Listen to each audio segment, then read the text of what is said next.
And welcome back. We have just revived once more the Friday post flight. This is episode 31. Now, of course, I had the pre flight, which was featured before FNT. This is a little bit different because we're doing it after.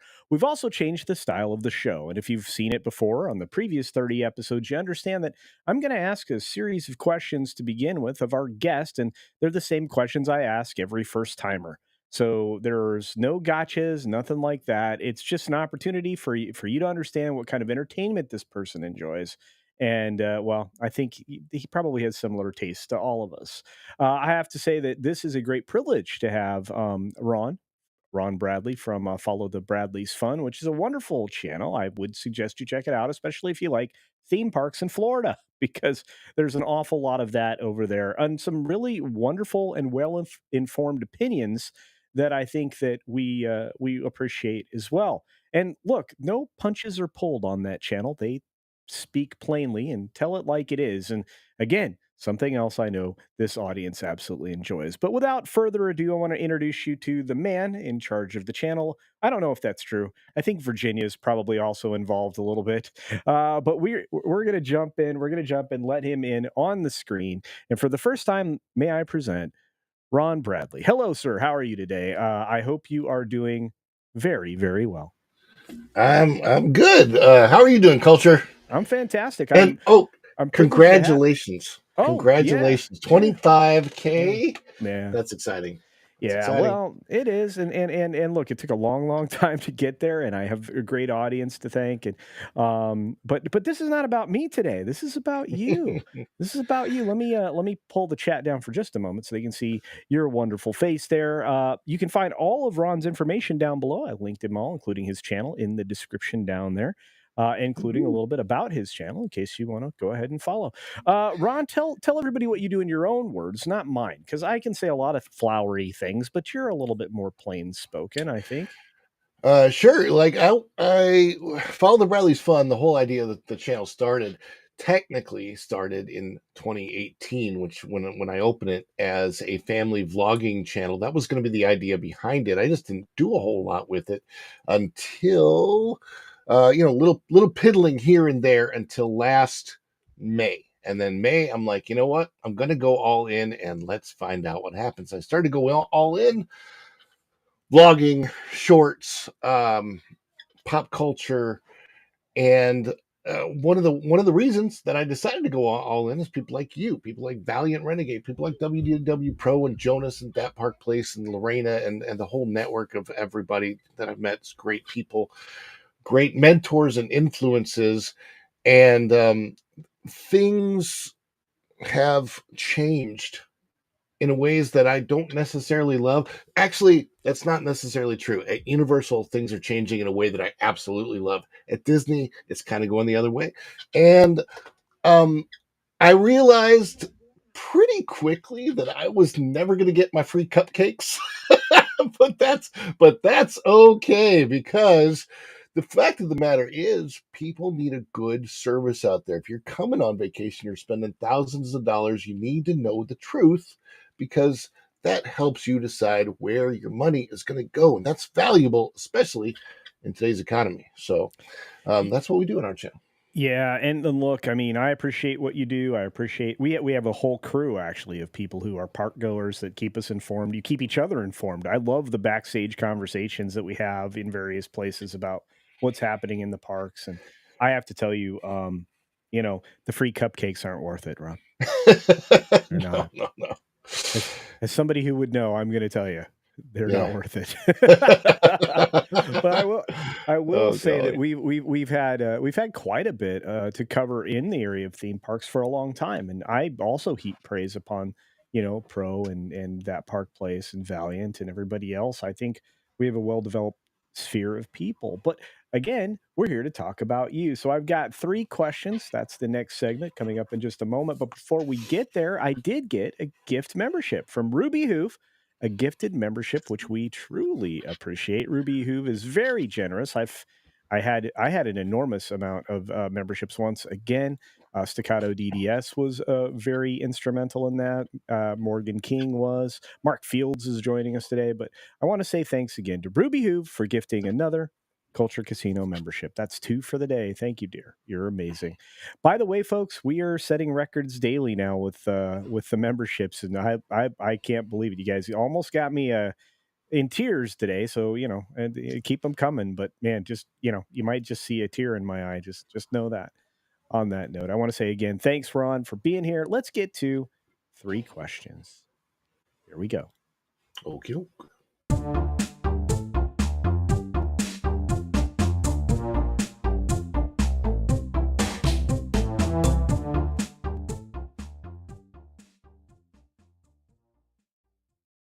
All right, we got the switch and everything. It did the right thing. That's wonderful. Sometimes it Yeah. doesn't. I'm like, we're both sitting back there waiting. What's going on? But no, we do have 3 questions. We always have 3 questions, and they're always the same as I said before. There are no gotchas.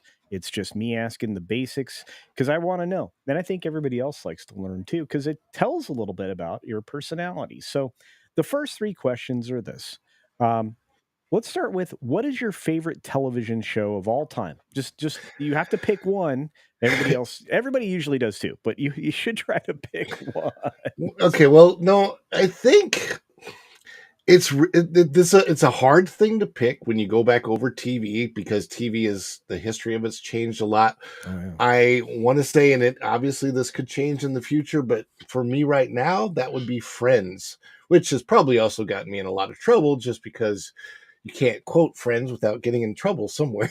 It's true. But having had the opportunity to be in the live studio audience of Friends, the one with the nap partners, it was, I Oh. think, I believe it was season 7, episode 6. Uh-huh. And knowing what, oh my gosh, I'm telling you, the backstage antics that happen. I believe it was 18 takes as the camera panned behind the television and showed Joey and Ross that had fallen asleep and Right. embraced each other Yeah. in their nap. I had And the I'm telling you, I had the every time the camera panned to the other side of the TV, they were cracking up. They could not keep a straight face. I And I can imagine that, Ron. So did you were there then when Chandler walked in on him, right? yes, and Chandler, it's so sad to me that he is no longer with us. The Yeah. talent that he was, I Yeah. understand the challenges that he must have faced. That is very, very difficult to have lived that life. But with the audience, you would not have known anything was going on.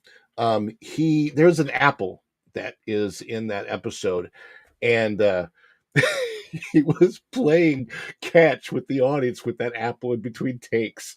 There's also a take that you don't see. You didn't see this in the episode when Monica comes to the bathroom door and she knocks, and he's saying, "Hey, I'm in the middle of something." Then he finally comes out. What you don't see is that one of the takes he came out with his pants down and his boxers showing, and she didn't notice, and she was doing her lines, and then she looked down and cracked up. So a lot of these bloopers are not out there anywhere. Right. So being there in the audience and actually when I watched the episode, being able to hear my laugh personally in the laugh track because I was right below a microphone is kind of cool for me. So Yeah. it's a good Yeah. memory. That's an amazing memory. And you know what? It's great that it was your favorite show. I think a lot of people appreciate, Friends. In fact, I know at least one in person in this household. I just can't get away from those episodes, but it's fine. It's fine. They're very entertaining. And it is a shame. Actually, interestingly enough, you mentioned a story we're going to talk about that's related to Mr. Perry's passing. So, a little foreshadowing on your part. Oh, So, I know. yeah, and folks, I promise no super chats or gifted memberships will be left behind. I'll try to highlight folks as they come in. I do try to keep up with everybody. And let's jump on to the next question, Ron. Are you ready? Sure. All right. Um, what film is your go-to film when you're homesick or when you're sick or when you're homesick? Or if or what is that comfort movie, right? What is that thing that you grab? It doesn't have to be your favorite film, but it has a different meaning because your Right. favorite film is something different, but this is a That's different true. different beast. My immediate thought is always Spaceballs, and of course, this one's going to have slightly different answers because if I can't find it, I'm going to go Mhm, to Three Amigos mhm, or Robin Hood Men in Tights, but they're all the same genre. But mhm. Spaceballs to me is just the funniest. I mean, John Candy is as Barf Bartholomew. I'm a mug, half man, half dog. I'm my own best friend. That's classic, one of the best classic lines in Uh, movies ever. So oh, it truly is. I mean, I can't blame you for either of those choices. Those are good, like those are good feel good movies, right? And something you can put in. Um, I I I think a lot of people uh, have leaned classically on like something that's longer that they can watch for hours on end. But I think a good tight comedy like that is just anything that can lift your spirits. So I love that. especially That's a when you're sick, you're like, I gotta feel good. I gotta feel good. Yeah, that's a great answer. I think I would end up coughing like if I had upper respiratory though, because I belly laugh to that still to this day. Spaceballs Oh yeah. just destroys me. Hey, Tender Warrior, good to see you. And Little Mouse was Spaceballs. That's right. Ruby Hoove gifts to Culture Casino Cash. Thank you for that, Ruby Hoove. Hoove would say hi, but he fell asleep. Well, that's fine. Tell Hoove hi when he wakes up. We missed him. I wish I could take a nap right now. I've been working all day. I got to get this special put together for tomorrow. And Ron, I want to say, oh, I didn't get to say this, and I can do it publicly on camera. Thanks for sending your crew over every morning to the 6 Minute Daily. I do Oh, appreciate that. absolutely So welcome. it's lovely. Yeah, The only days I don't do it is if I'm live streaming from a park because that stream's going to go longer. But that's other fine. than that, boom. It's fine. It's just I always feel like wow, you could have sent this anywhere, but thanks for sending it over. I appreciate it. Staccato DDS is incredibly generous again today with 10 more Culture Casino memberships. Thank you, Staccato DDS. Always just amazing. You guys get me going, and I appreciate you. So thank you, Staccato DDS. Look at all these names going green, including the great Magitech Mags. Look at that. Man, look at all these people. This is amazing. And as Ruby Hoove does correctly, gifties. That's right, gifties. See, they cover me up. I got so, yeah. But thank you very much again, Staccato DDS. You're very generous. I appreciate your support. We are setting records, ladies and gentlemen. We are setting records. Fire stars like fire. That's right. All right. We got one final question for you, Ron. Are you ready? Ready. You did a good pick. I'm waiting to see if anybody had anything different for their. Sometimes people respond to the questions in the chat. Sometimes they've heard the question so many times and have told me so many times they don't.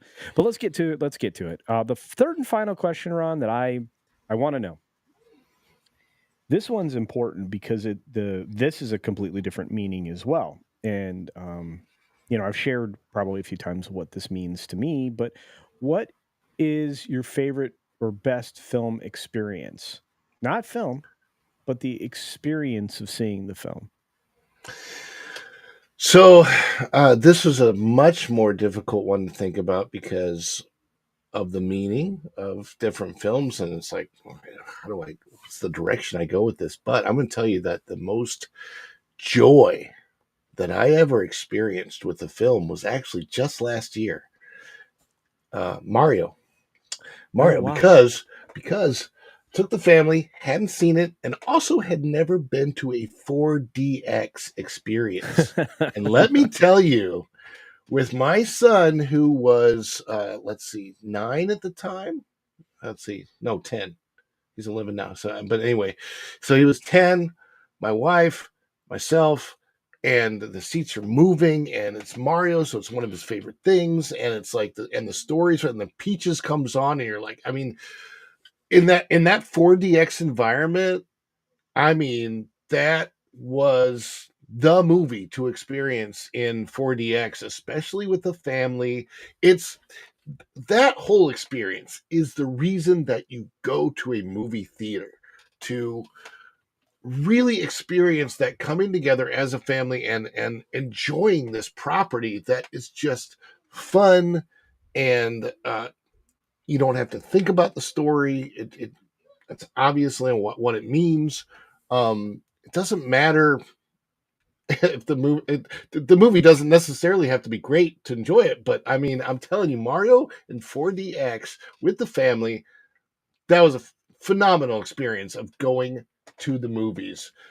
Yeah, it's not the same as some other things that like affected me in my life, like from my childhood, but that it's and also I would say that the answer to this question is probably going to continuously change throughout my Hmm. life Hmm. Yeah, because unless I stop going.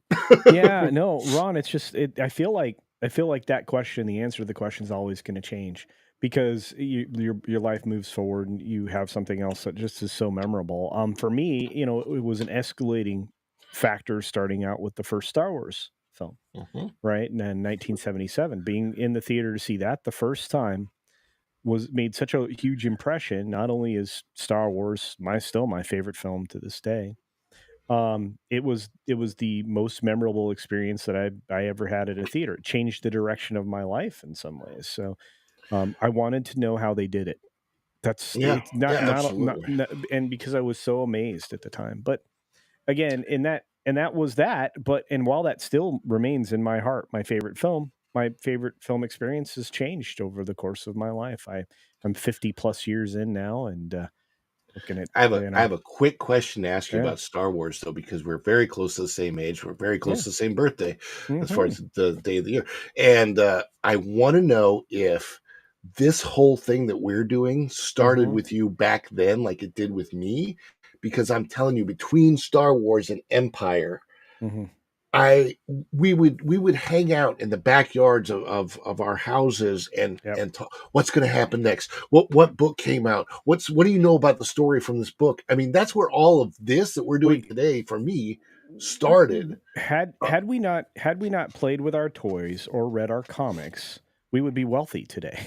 that Because first Star Wars comic that actually showed the Jabba giant as the guy, the giant size or the the or the giant regular size, size. Okay, the all right. giant size. Yeah. Yeah, I don't think people realize that, that I man, there was that first printing was amazing. Yeah, I can't it blows my mind. I mean, to this day, I'm like, where are my comics? I know where many of them went because I had a flood. I think I've told the story. The first appearance of Thor died because of a flood from a Oh, leaky water heater. But and it was tragic. I lost a lot. I mean, the I I was lost a bunch of desperate. war comics. Yeah, go ahead. I sold 600 of my comics Mm, at the same time. I sold for $75 the whole batch. Action Comics 500 was in there because I'm a yeah. dumb idiot. And I had Alf Comics in there. I had Transformers, all kinds of different, but I also had both issues of the Amazing Spider-Man, where it was the same issue as the marriage issue, but it had two different covers. It had the cover of Spider-Man and his friends in costume versus the criminals in costume, and then it had everybody out of costume. If you remember that, it was the same issue, the wedding issue of Peter Parker and Mary Jane, but there were two different covers, and I Yep. had purchased both of them. Why did I sell those? Dumb, dumb, dumb, I dumb. know. I know. Well, like I said, I just know that Thor comic today would be, worth having amongst some other things. But Yeah. no, I was one of those kids. In fact, after Empire came out, and I got one of the bipods from Bespin, right? Um, I actually used pulleys and strings in order to fly that around the room. That's cool. Yeah, we did a lot of stuff. I tried to learn how to make movies like Mhm. I mean, I'm like, from 10 to 20, I was like, okay, I'm either going to be a stage actor, a musician, or I'll be an actual film actor, right? And back then, television was beneath us. I mean, it was like that's like lowly acting. Now you can take a television job right now. But yeah, it was a very strange time. And then I figured out that I was better with people and computers than I would ever be at any of the other things. So, but I I don't know. Lisa's here. Hello, Lisa. I think I highlighted this already, but that's a great answer though. That's a great answer. I think we got all the insight that we need. You are now a pigeonholed into your personality. I'm just Yeah, I can't change I'm just kidding, of course. And unless and no. I think yeah. Well, I think I we're may decide to creatures become of a change. woman. No, I I won't. what? No. All right. No, I won't. I Speaking won't.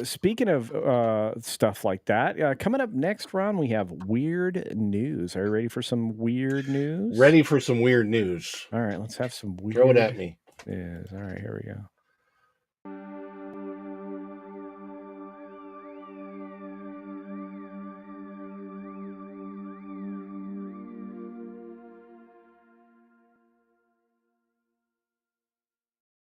Wow, 2 for 2.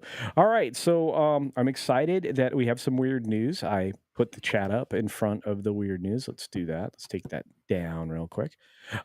We've got 3 weird news stories, I believe, and we have 3 actual news stories. Some there's gonna be several of these I think you're gonna be very interested in.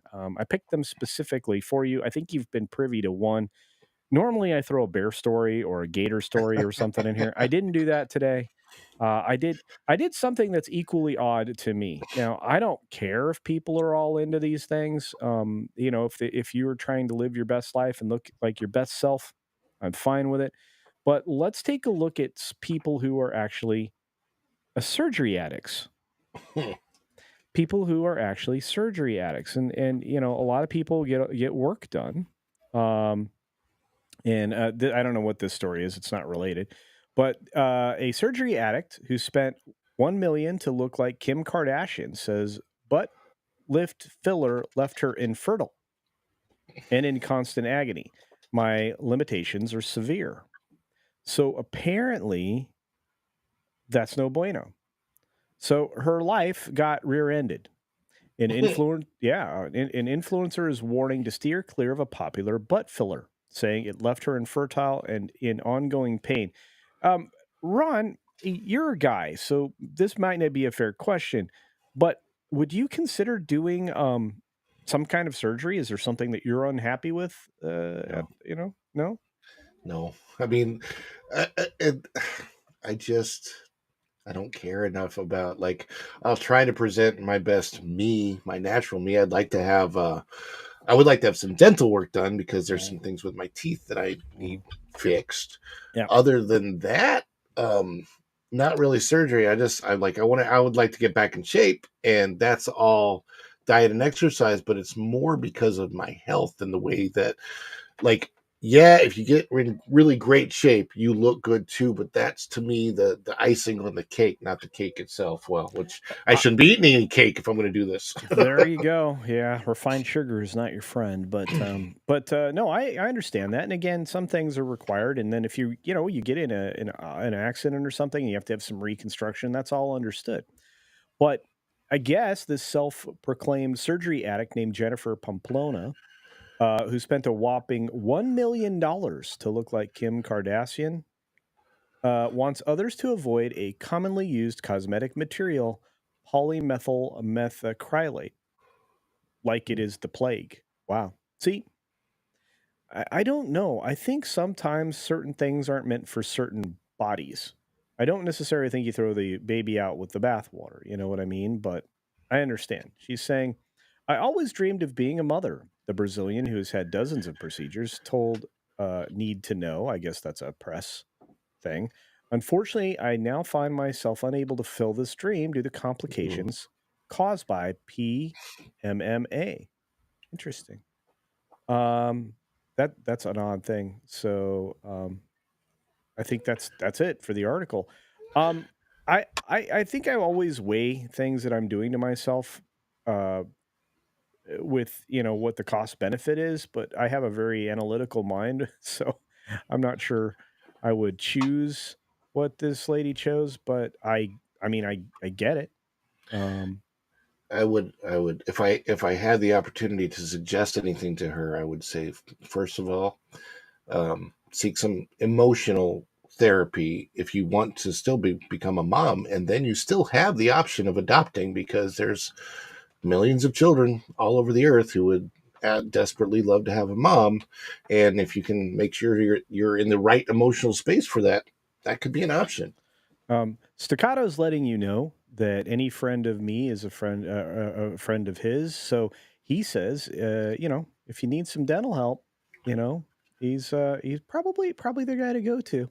Oh, okay. So yeah, you may want to touch bases with Staccato I DDS, I will think. reach out.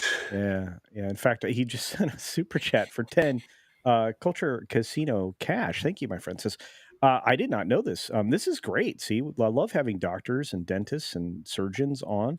PMMA is used in dentistry all the time, especially dentures, which makes sense, right? I suspect some of the resin got somewhere it shouldn't have before it cured. And again, that's what I Here, said. so here's what happened to my front teeth. Real quick story. Mhm. Robbie Schmidt. I don't know where you are, Robbie, but I'm still mad at you for this. I was 10 years old, pushed me down into a stone, into a boulder, and the two front teeth got both chipped into a V. So I did the same thing. By the way, I've had my two front teeth repaired multiple times. I would have it done again. In fact, I had it scheduled before the global crisis we went through in 2020. But thank you, Staccato DDS. This is yeah, appreciate that. incredibly generous. You But got a friend. as soon as I get an opportunity to take a few actual days off that are not, spoken for travel, I will have that done again, and then I will resume the things that are required to get my teeth back to where they used to be in my mouth. Because no matter what, I have had braces. I've tried everything, all the little plates and all that and everything. And what seems to happen is it fits forever, and then it's on me because I don't think I maintain the proper cycle. But then they move back to where they used to be. I even had a surgery done, but Mhm. it is what it is. My You know. bottom teeth, I had braces, and my orthodontist passed away during my Oh, treatment. mm. After I had my braces off, I had a permanent retainer on the bottom, and the orthodontist's son said, "Oh, it's okay to take it off." I should not have had the permanent retainer taken off. Yeah. So, And here's one of the things. I mean, a good healthy mouth keeps you alive longer. So mm, I would recommend a visit to your favorite dentist. So, and I'm not kidding. But on that note, yeah. I need to get us moving because I can talk about silly things for a long time. But teeth are not silly. Health isn't silly. We got a membership from Liberty Halls Cats. Thank you for that, Liberty Halls Cat. I appreciate that. But yeah, PMMA is used in dentistry for dentures. That makes sense. You know, um, man, yeah, my grandparents inspired me to, keep on a dental regimen. Let me tell you, I did not want dentures. Let's move on. We got another story in the weird category, but I think it's cool because it's like all sciency and things. See, Ooh. see, see how official I am with the way I say stuff. Sciency. No, it's this is a cool story.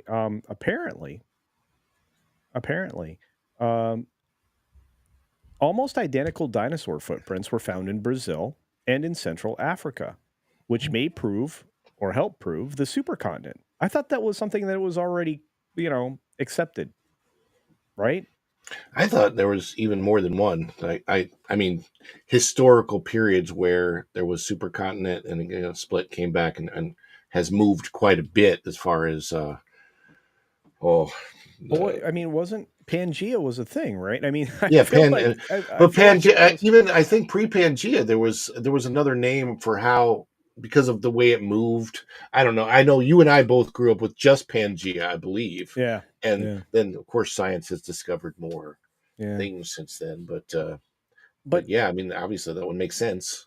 it's just very strange because an almost complete dinosaur fossil revealed after historic flooding rains in Brazil.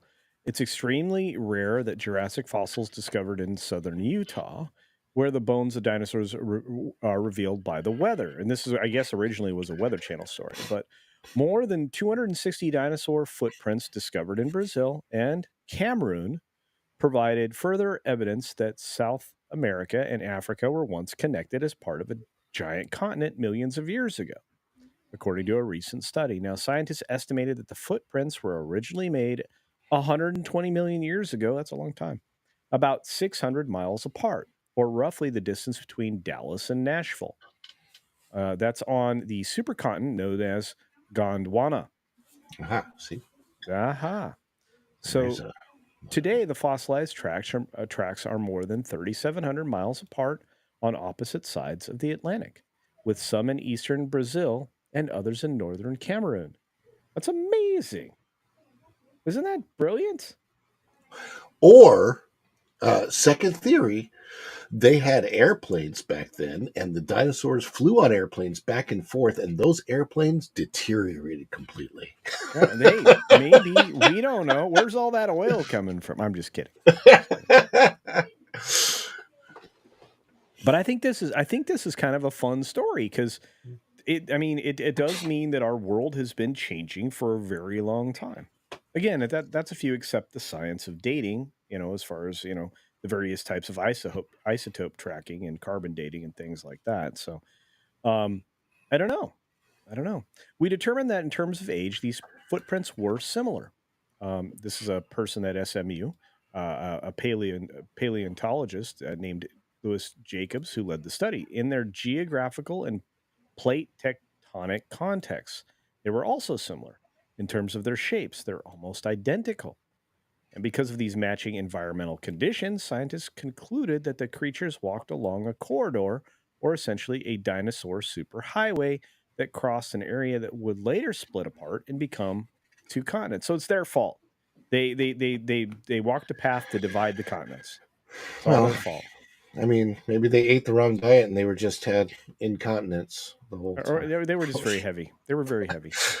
But I will say this: I also predicted this story with my mention of Ross, who is a paleontologist. That's right, Ross. That's right. It all comes back to Friends now, doesn't it? Doesn't it, Ron? Always comes back to Friends.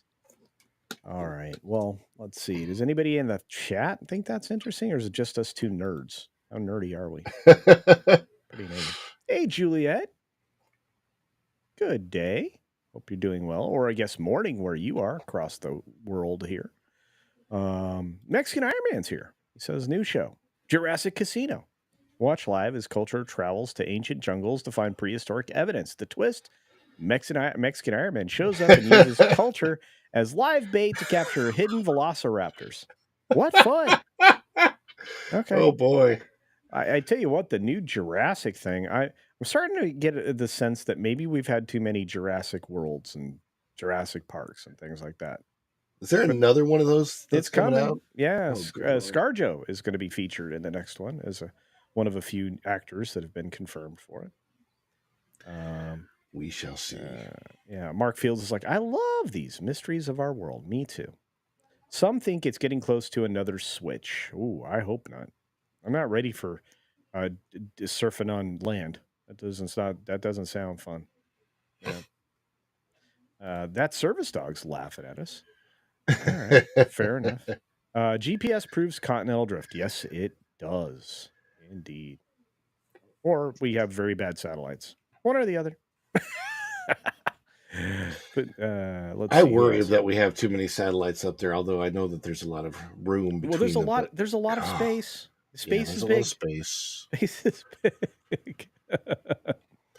I love dinosaurs. When I ponder the fact of how fast we are actually moving through the galaxy, it is pretty crazy. Yeah.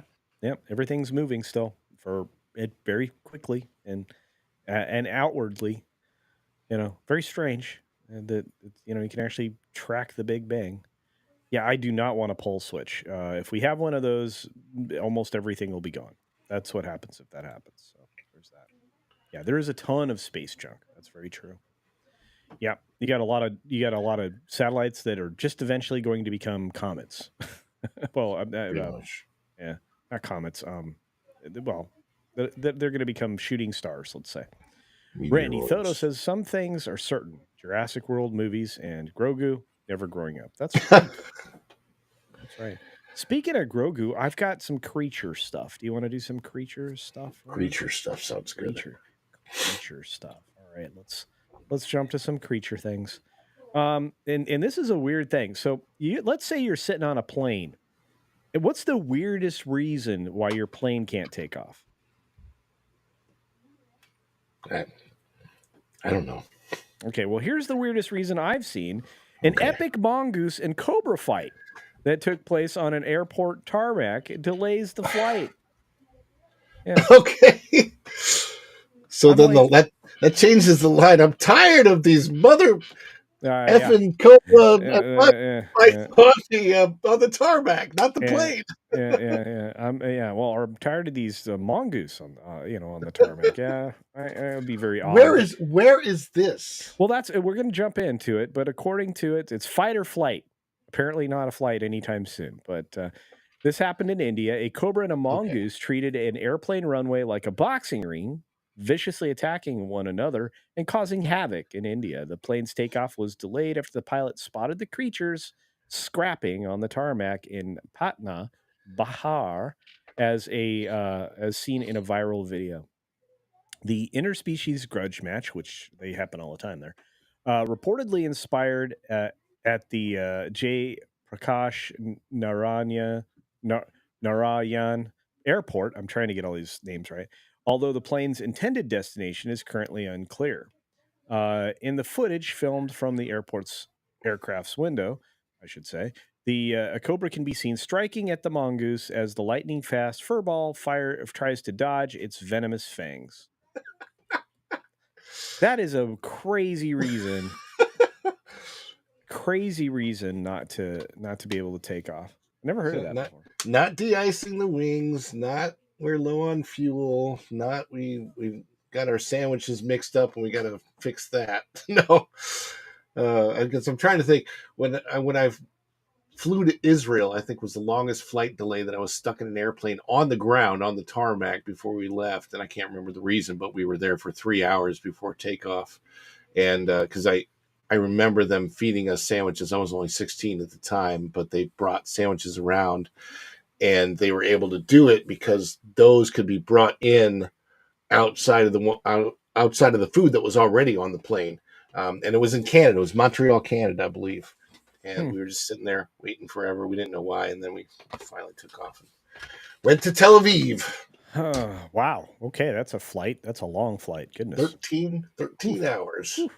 Yeah, it's like the 19 hour one to Australia. Oof. Help me Yeah. now. On that note, we are done with weird stories. How did you like weird stories there, Ron?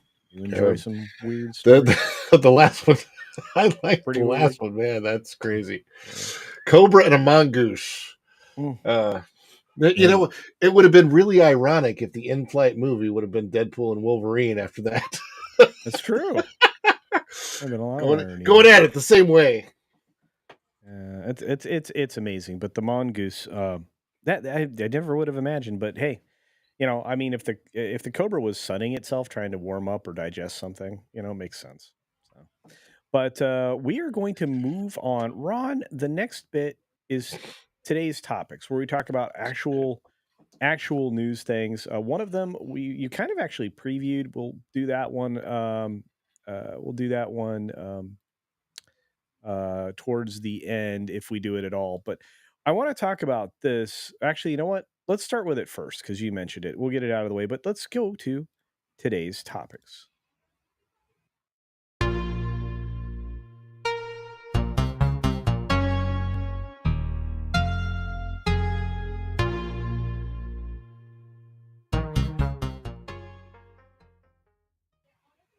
All right, we are to the news stories of the day.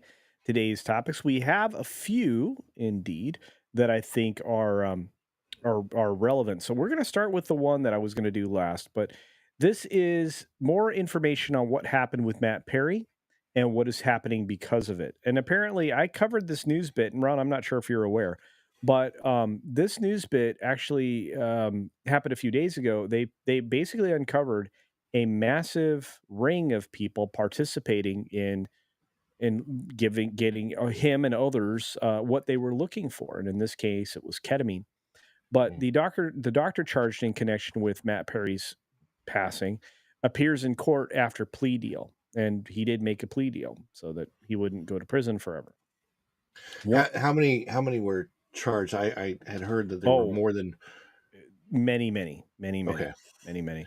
I heard Yeah, at least three, so I didn't know yeah, where the story had gone after that. But yeah, many, many. There were, this yeah. is, it's not just sad, it's kind of upsetting in the way that makes you angry. Like, Well, yeah, because one of the things that was revealed, I think, was that they were taking advantage of him. If you were reflecting on their texts that they actually deleted, they were trying to figure out just how much they could take him for. oh, You know, yeah, the despicable human beings. But we'll move on again. And I'm not. I think that was the what they called the lady K or whatever, the ketamine queen or whatnot. But anyway, one of the two doctors charged in connection with Matt's passing made his first appearance in federal court in Los Angeles on Friday after reaching a deal to plead guilty and cooperate with prosecutors, probably giving them more people, I would imagine. Dr. Mark Chavez, 54 of San Diego, stood in court with his lawyer and told a judge he understood his rights. A U.S. Magistrate Judge Jean R. Rosenbluth told him he could remain free on bond with several restrictions, including turning over his passport. Well, that's an obvious one. And not working as a doctor, I imagine. So he agreed to turn over his medical license. Well, I don't know how much longer he would have had it anyway, because he would have got it, wrecked by, every licensing bureau, regardless. Chavez signed an agreement with prosecutors early this month to plead guilty to conspiring to distribute the surgical anesthetic ketamine. He did not enter his guilty plea or speak about the case, which he will do with another judge at a date to be determined. He's incredibly remorseful, not just because it happened to Matt Perry, but because it happened to a patient. He's trying to do everything in his power to right the wrong that happened here. He didn't accept responsibility today, but only because it wasn't on the calendar, meaning that he in the future will likely do that, I would imagine. Um, And this is what Benninger, which is his lawyer, Matt Benninger, said, continued to say, I should say. He's doing everything in his power to cooperate and help with this situation. So, asked what he and Chavez would say to Perry's family, Benninger said, I'm afraid I can't answer that question other than to say that we're incredibly sorry that someone lost their life. It doesn't matter that he was a famous celebrity, and I know that he was incredibly universally loved by all. It's a shame at what happened. So this goes on and kind of breaks it all down, and talks about the fact that Perry's assistant, who admitted to helping him obtain and utilize the drug, and a Perry acquaintance who admitted to acting as a messenger for said purposes and middleman, they also apparently were have reached plea deals. The three are helping the prosecutors as they go after the main targets. Are you ready for this, Ron? You asked the question. yeah. Dr. Salvador Plasencia, charged with illegally selling the ketamine in the month before passing, and Jasveen Sangha, a woman who authorities say is a dealer who sold the actor the lethal dose of ketamine. Both have pleaded not guilty and are awaiting trial. By the way, this lady here, I believe they say they call her the ketamine queen, Oh, Jasveen Sangha. Yeah. So, Ron, you now have all the information.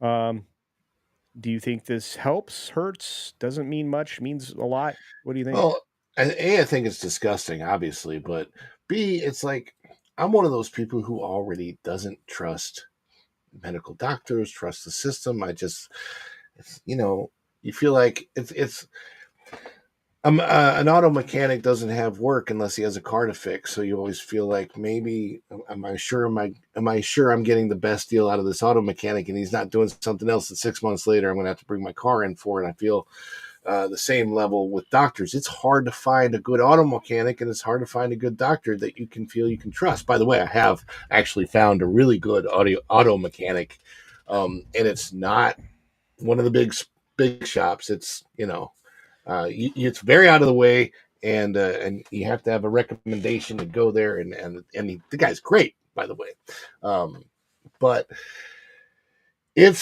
so hard because we live in a world where who the heck do you trust anymore for anything, and that this just adds to that. I'm going to say this, Ron, and I'm not pushing back at all. I've been very fortunate because I form relationships with the people that treat me, my doctors, and everything Mhm. else. Growing up, I found it very important. I was very lucky at a young age to have my parents having a family friend or a good relationship with someone who was a doctor. So my entire youth was pretty much covered. I still get what do you call it, white coat blood pressure, right? Because by the time I'm through through the visit for whatever it is, my blood pressure is down to normal. So it's very strange, but but it's not because I don't trust it. It's just that for me, it can be very very taxing. Because it's like Yeah. because most of the time it's like, well, are they going to take my blood? Are they going to what are they going to poke and prod? Well, And obviously, and that's the thing. We need doctors. We yeah. absolutely need these people. That's why it's so strange. Like, I still, I will never forget my own pediatrician. His name was Dr. Ira J. Friedman. I'm not going to ever forget him because of he treated me well as a Well, kid. I have been like I said, I've been very fortunate, and I don't suffer what you're concerned about being able to trust people. For well, that may change sometime in the future, but I've been very fortunate. Um, let's see what else is going on. Well, I feel like feel like that there may not be justice available in this situation, but I think ethical people can take solace in the fact that sometimes when people steer the other direction, that they can come back to reality. So I imagine this doctor, as we mentioned, Mr. Chavez, is very guilty and remorseful, and it Mhm. sounds like he's doing the right thing to help. I just getting it to this situation, getting it to this point is tragic. And it may be that this unfortunate passing of Matthew Perry may have become a big enough case that it will prevent others from getting hurt in a similar way. Yeah. Where had it not been a big name like this, it might just have kept going on unnoticed for who knows how long. It's been noticed, it can be stopped. That's good. Yeah. It is. It is. And yeah. Trying to look at the bright side, if you will. All right. Well, I have a bright side news story for you. Good. Well, we're jumping well ahead of our normal programming because we've been very brisk today, which I appreciate. I didn't think we would be, but something happened recently. We well, you know what? Let's check in the chat before I do this because I think other people have things to say on this. Um, but I don't know. I feel fortunate because I didn't have the same experience with doctors or dentists or anything like that that you may have suffered. So I was worried. But there's some serious Michael Jackson vibes going on. Yeah, I mean it's the same kind of thing, right? People that you should have been able to count on and trust became enablers, and that's terrifying. And it does bad things for those services that we desperately need. That Ron was talking about. So I get that. Um, yeah, we don't have a bear story today. Not in the weird news. We did have a bear story this morning about that's the type of trash can to buy apparently. Because they couldn't get into it, but that was on the 6 minute daily. So there's that. Brisk is good. Just keep the showing going till ours at 9. I will try, little chat. And I will make sure we're oh wait, I can't redirect to you. I'm redirected to my 25K stream. Um maybe I'll reconsider that, little chat. I think you deserve a bigger audience, my friend. So anyway, so with that said, I want to move along. Um we've got we got something that's affecting people, something that everybody was talking about today on their various streams, and something that I think people are tired of, even after it's only just begun its second season. The Lord of the Rings, The Rings of Power Season 2, is seemingly losing viewers already. This comes to us from our good friend, honest man, John F. Trent, over there at That Park Place, a premium journalist. And I don't know how he keeps up with every single one of these, but it's amazing. I guess people are leaving. Ron, are you watching this show? I should have asked you Um, that. I have not started to watch this show. I've been tasked by Lorena to watch at least the first 3 episodes, so I probably will. Maybe I'll hit that tomorrow. How many episodes are out? Is this a release all at once, or is this episode week by week? Yeah, I think they did themselves a disservice by letting people see more than one episode, but Okay. hey. So, and here's why. Here's why, Ron. The Lord of the Rings of Power season 2 already appears to be losing viewers after a single episode despite releasing the first 3 episodes at the same time. They Okay. dropped them all to binge the first 3, and by the Okay. time people had finished watching one, they were done. They were done. I will. Is it as bad as Willow? Well, the Willow first was so disappointing to me. Ugh, Yeah. sorry. Well, yeah, and this is very this is very much a problem because season 1 lost like 70% of its viewership before the final episode. From one to the last, one to to the end of the first season, they lost so much of their viewership. I think 30, maybe 35, maybe 38% finished watching. I don't know. I just knew that it was substantial and that after this first episode, people just stopped.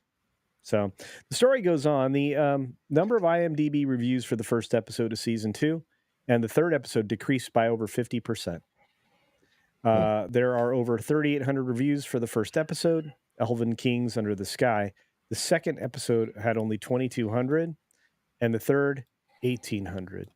You Ooh, think people just got tired of watching reviews, or people got tired of watching the show, or writing reviews and watching the show?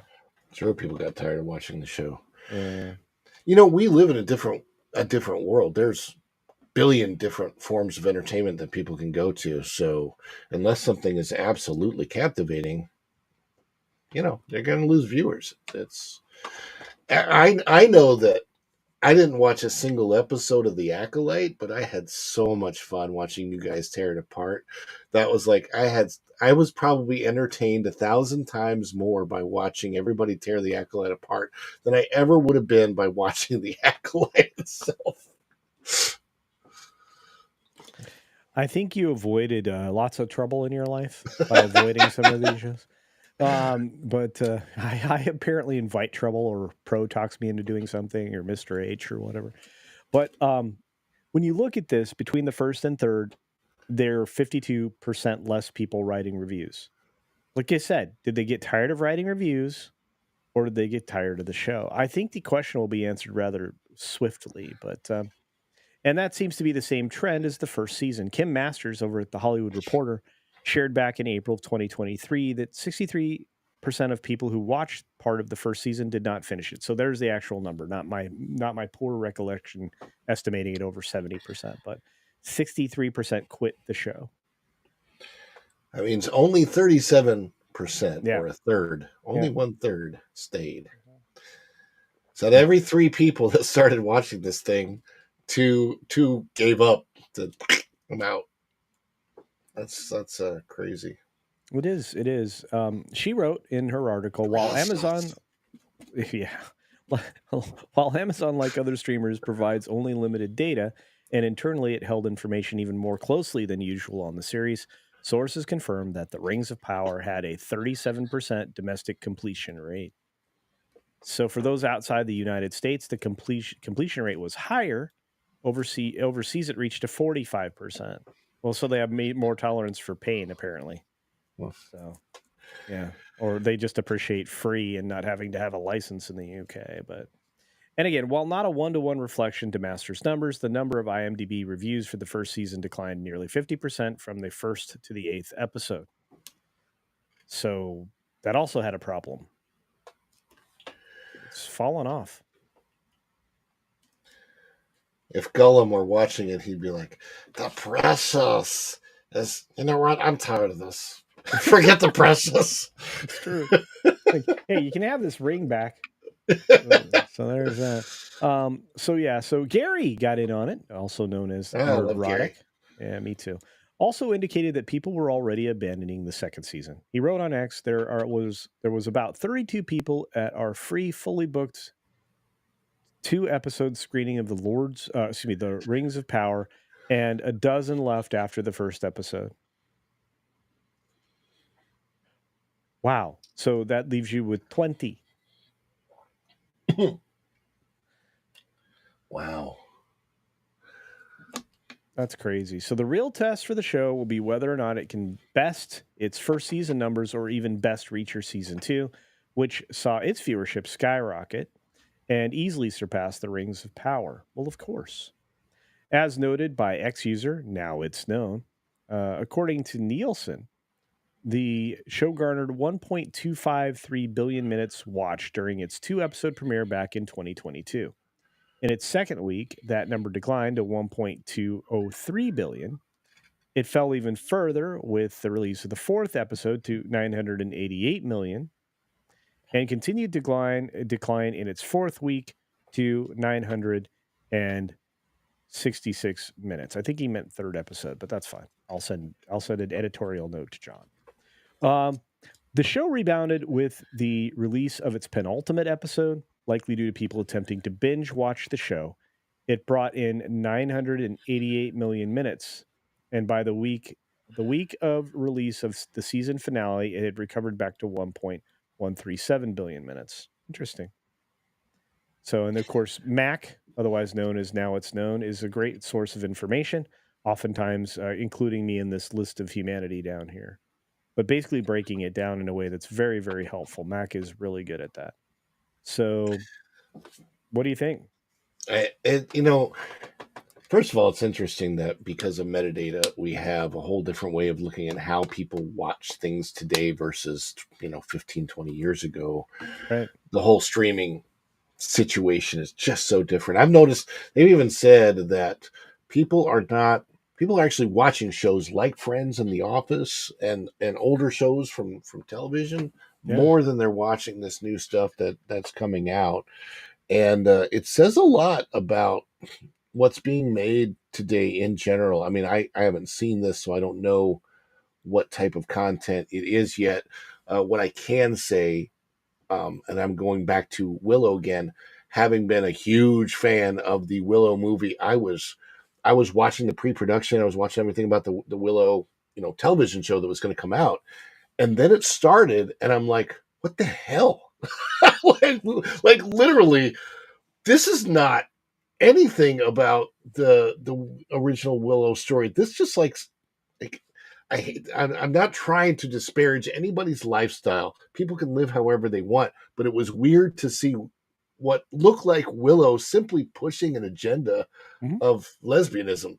And I'm like, I don't care about it. It's fine. You do what you want, but like that doesn't belong in this property at all. It's because it's purely out of left field from where it was weird. You're correct, and again, it that was not missed by the audience. It wasn't missed by anybody, and there was a reason why they took it completely off the Disney Plus streaming service. Yeah. I mean, it's a good reason, honestly. But Whoopsies. yeah, well, I mean, in a lot of ways, I have a feeling that they may do the same to the Acolyte, because if you think the Willow numbers were bad, Acolyte, for the size of the fan base, was even worse. Oh, I think it's funny that there's that Acolyte petition that I've seen that says 50,000 people have signed wanting a second season. And I'm like, okay, so the Acolyte costs hundreds of millions of dollars to produce. And then Jenny, what's Jenny's last? Nicholson, for pennies on the dollar, I'm sure, produced that 4-hour long video about the Star Wars space cruiser hotel thing. Yep. And she got 8 million, I think it's over 8 million views now. I'm not exactly sure, but it's millions of more views than the Acolyte produced. I mean, it's like, okay, when that content can get millions of more views than a multi hundreds of millions of dollars show, you're going to take it off the air. Disney does not, they still can't afford to lose money no matter how preachy they want to be. Yeah, well, and I think that's the truth across the board for them. They are robbing their profit centers to try to prop up things that are going to be hard to make profitable. So there's that. We've got some great information. Official Dregs is here. Gonna watch some classics, which I think everybody's doing. Leverage was great. Cowboy Bebop great. Gundam is great. Married with Children great. Burn Notice great. You know, even if you verge off of that path, there was great television, political television that didn't get everybody riled up. So it was Hey, a good thing. I watched Good Times growing up. Yeah. Well, Television doesn't get more political Sa- than that. Sanford and Son, All in the Family. I All mean, those. yeah, we watched everything back I then. It mean, was they all good. tackled some serious issues in Mhm. what was it? Oh, Drummond. What was the guy's name the he adopted the two black kids? Why can't I think? Different Strokes. Different Yeah, Strokes. yeah, Different Strokes. I mean, this was 1980, and they yeah, were. If people today might call that woke, but it wasn't really. It was just tackling issues the way they should have been tackled, and I don't know. They did it right back then, yeah, and for some reason, it's just gone out the window. I think it was well, because it was always story first, so yeah, the writing was fantastic, the acting was fantastic, and it was always about how are we going to present this story. I remember that one episode of Different Strokes where they actually tackled kind of a human trafficking thing. They had that vile pedophile predator who was yeah, taking pictures of the kids, yeah, and I mean, like, wow, what a thing to tackle back in like 1980 or 81 when that was tackled. And yeah, and we need to see more of that in today's yeah, television. yeah. I'm glad we were an hour in before you dropped that word. So Sorry, no, it's okay. It doesn't bother me. It's just Predo Mile. What yeah, am I yeah, going to yeah, call it? yeah. Sorry. Yeah, but again, not my rules. It's YouTube's rules. But speaking of rules, people need to follow the rules when they are various places, Ron. And one of the things that's most important is following the rules when you're in a theme park. And I wasn't originally going to talk about this story, and we can't use the words that they're going to use here. We're just going to Gotcha. say an emergency situation took place at a theme park. What are you talking about, culture? I'm talking about a supposed emergency situation took place at a theme park. There was a scare at Walt Disney World that caused mass panic. Um, and Pro did a video on this earlier in the day. You got to be careful with how you describe this. And I did a video talking about this with my good friend Jonas J. Campbell. And I think Vash was there for that one. And look, there was a mass panic that was caused because of a scuffle, which happens now more frequently than it should, and a popping noise. The popping noise turned out to probably be a balloon. But the Magic Kingdom was free. People freaked out. They exited rather quickly. This happened on Main Street, and people perceived that there was something going on that wasn't. And it caused a stampede of people to rush through the theme park, which kind of makes sense, right? So there wasn't any person like that doing bad things, but the Orange County Sheriff's Department had to roll in and confirm that and state outright that there was no activity like that at Walt Disney World's Magic Kingdom. A fight occurred and a popping sound was heard that we believe was a balloon, and that's it. Yeah, I was Now, watching a live TikToker oh um, really? while that was going on. I had just came home from Epcot from the for first day of Food and Wine, which was I'm sure it's much busier tonight because it's Friday and it's Labor Day weekend, but it was pretty dead last night.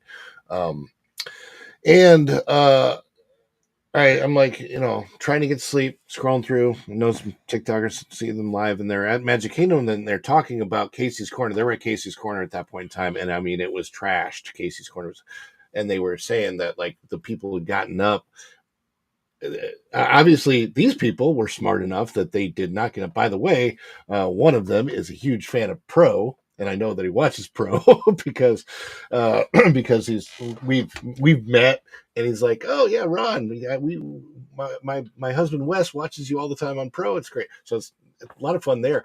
But they were showing Casey's, right? And Yeah. people had just jumped up from their chairs and left hundreds of dollars worth of foods behind because they were scared. And what apparently had gone down if you've ever been exiting the Magic Kingdom at this time of night, you know that the line gets packed and jammed, and it takes about an hour to get on the monorail just to go back to the ticket and transportation center, or perhaps your hotel, your resort. And again, this late at night, who knows what, there are places now in the Magic Kingdom that serve alcohol. I don't know if that was involved. I can't say for sure, but people spend thousands of dollars, and what does happen is people definitely get uptight when they spend that kind of money on a vacation, and not everything is going as perfectly as they expected in their head. Obviously, some kind of scuffle broke out. A balloon was heard. My guess is that maybe 5, 10, 15 people got freaked out, and somebody yelled that, word that we're not going to say here on what it might have been, and that freaked everybody out. And then that started this mass kind of a panic hysteria weird thing. The Emporium, the shops right in front, apparently that was trashed. Supposedly cast members were like dragging people maybe in some backstage Wow. areas behind those doors. Wow. Yeah, it was pretty weird. So I'm watching this TikTok, and then she's like showing it, but then like maybe 15 minutes after it was clearing out, and she was like, well, I have the castle hub to myself now. So that was That's kind That's of wild. I mean, we have a live account in the story. You can check it out over on that Park Place, of course, which is, where we cover an awful lot of news because John covers an awful lot of news over there. But yeah, I mean, when you're exiting the Magic Kingdom, it's already shoulder to shoulder, and you get into the stores, it's shoulder to shoulder. So if something like this goes down, it's dangerous. It's right. really really dangerous because you can get. I mean, remember that Travis Scott concert series thing that was in It's a Texas? huge bottleneck. Yeah, People it could killed people. get trampled. Yes. Yeah, If a 5-year old or an 8-year old, I'm so glad that did not happen, but it could, in that limited amount of space, especially, when the Emporium is busy.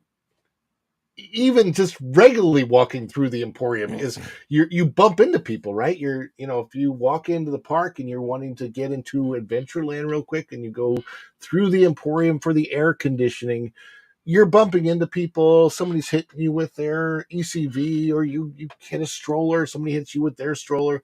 That's normal. That's when not a panic is going on. So this kind of thing, I did like what Pro had said on the video. Like, why didn't somebody come on and make some type of a message over the PA system of saying, ladies and gentlemen, we want to address a situation. We want you to know yeah, everything is perfectly fine here in the yeah, Magic Kingdom. yeah. They needed that's absolutely true. But I mean, the Emporium was absolutely wrecked here. I mean, Yeah, let me take this out. yeah, it's really incredible. Anx Rosa spoke to WDWNT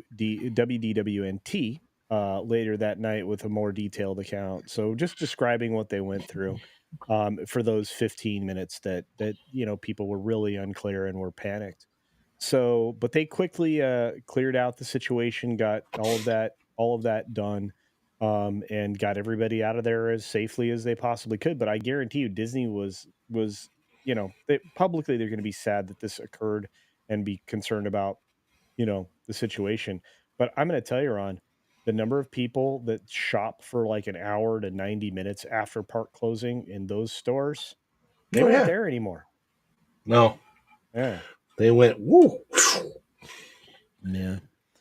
So it's absolutely wild. This was a case that we absolutely had to discuss, but again, you understand here on the tube we have to be careful at what we say, and yeah. So if you missed any of the words, you could read them on the screen, and if you're listening, well, you can imagine what would cause or inspire that kind of panic after a fight and a popping sound. So there's that. Speaking of which, there's one last thing I want to cover on this, Ron, and I want to bring the chat up on the screen because we had some generous super chats, but Absolutely, also this is happening more and more frequently than it should. definitely. And I'm not talking specifically about incidents like this. I'm talking specifically about violence and things like that at the parks, because that was something that never happened at Disney, right? Yeah, I think that there have been situations in society. I'm not going to go into what they Okay. are specifically, but I do think people know that where in the last several years, especially since say around 2020, some types of violence have actually been encouraged by some forms of leadership in society in general. And when you have any of that at all, on any level, no violence is appropriate. I'm sorry, it's just not. For any situation, there's no need to arouse emotions, no need to arouse violence, and no need to justify it.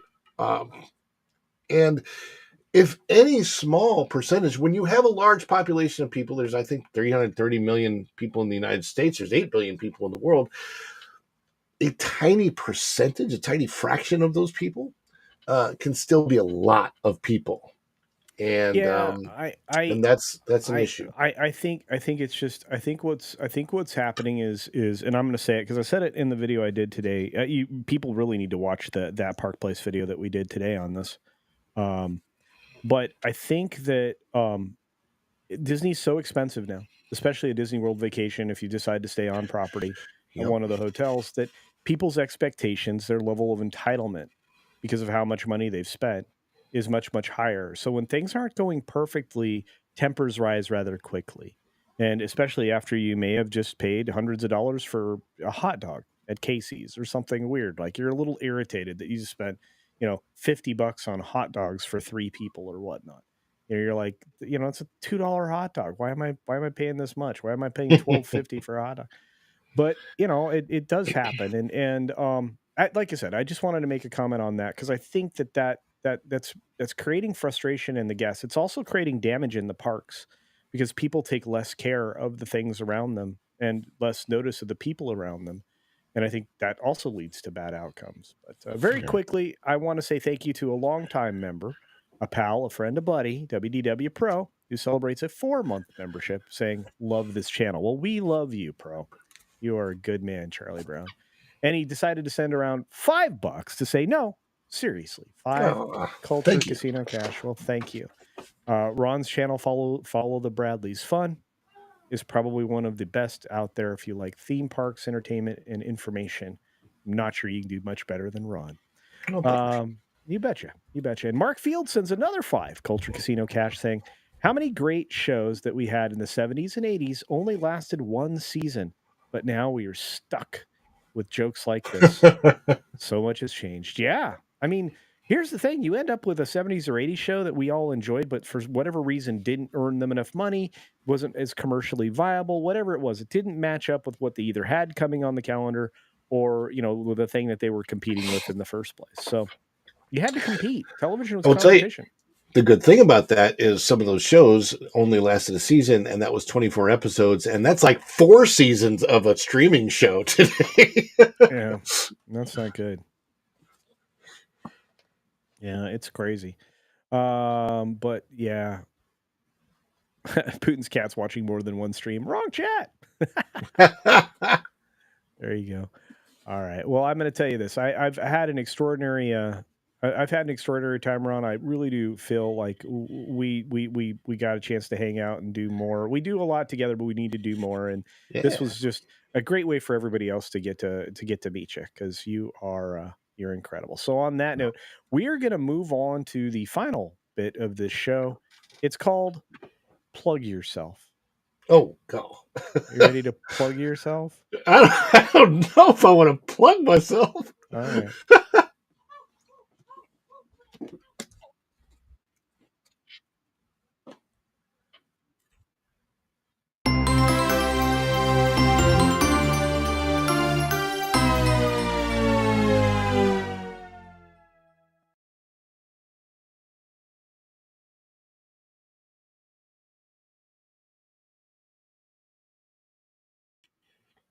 How about now? Are we there yet? Are we there yet? Okay, cool. So So Monday through Friday on Follow the Bradley's Fun, we do a show called The Daily Dish, where we talk about all things theme park. Every once in a while, some pop culture or maybe some mainstream news will leak its way in there, as it may affect travel, vacation, and theme park. But The Daily Dish, that is a show that streams right into culture. Monday through Friday, we start at 9:30, go till about 10:30 ish, 10:40. And then we also do vlogs on the channel. Um, we also do I do a lot of funny shorts, but that's just kind of fluff. I do a lot of impersonation type stuff where I talk like I am Groot. Where's he over here? I am Groot. Or Hulk smash Mickey, and Mickey's back there going, "Come on, Hulk! Come on, pal! Let me down! Oh boy!" So we do that kind of stuff, but also there is something I've been teasing for a long time, and I got to get this out. Sit down here right in front of this camera and start telling the stories about when I was a cast member at Walt Disney World. I am going to do it. There's a little teaser on the channel right now. But yes, I will be talking about my personal experience, why I became a cast member, and what it was like to be a cast member at Walt Disney World, the most magical place on earth, as it at least once was. So we'll be doing that too.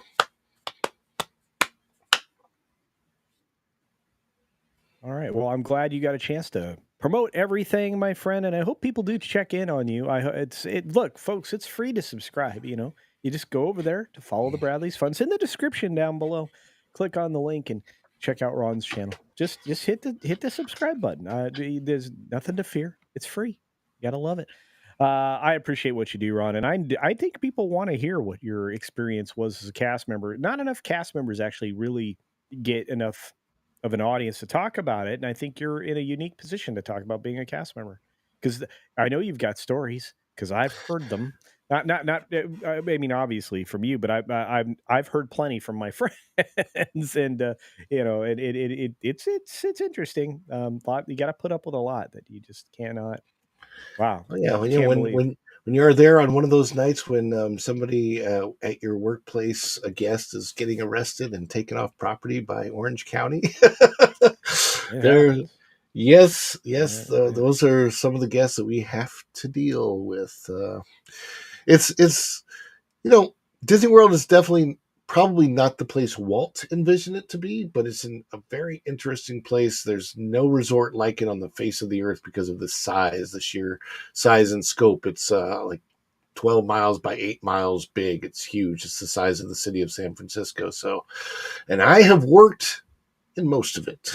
So, It's yeah. incredible. Well, I know you've got stories to tell. I think people should definitely check in on that. I want to say this. I I normally redirect uh, to a channel that I love, Ascendant Art. They do a very funny show on Friday nights right after my show, um, but they also have a gaming channel as well, which is great. But tonight they're doing another one of their great shows in 9 minutes and 22 seconds. Now, I am going to link you or put the link in the chat right now, and you can definitely go there by yourself. But you are being when we end automatically redirected to my 25K stream. I feel this is fair, so right click and open another window if you're on a PC and check out Ascendant Art. But don't leave here because you're going to get a chance to save the 25K live stream, which is tomorrow at 2 p.m. Pacific Standard Time or 5 p.m. Eastern. And I do hope to see you all. You guys are absolutely the best. We've got a big week coming up next week. I'm going to be everywhere, including next Saturday on Salty Nerd Podcast. Those guys are amazing. We are blessed with a we are blessed with an abundance of entertainment here in our sphere. And I just want to say thanks to all of you. And thanks to you again, or over here. Thanks again, Ron, for being here. On that Welcome. note, Thank you. be sure to take care of yourself, take care of others. And until next time, see you.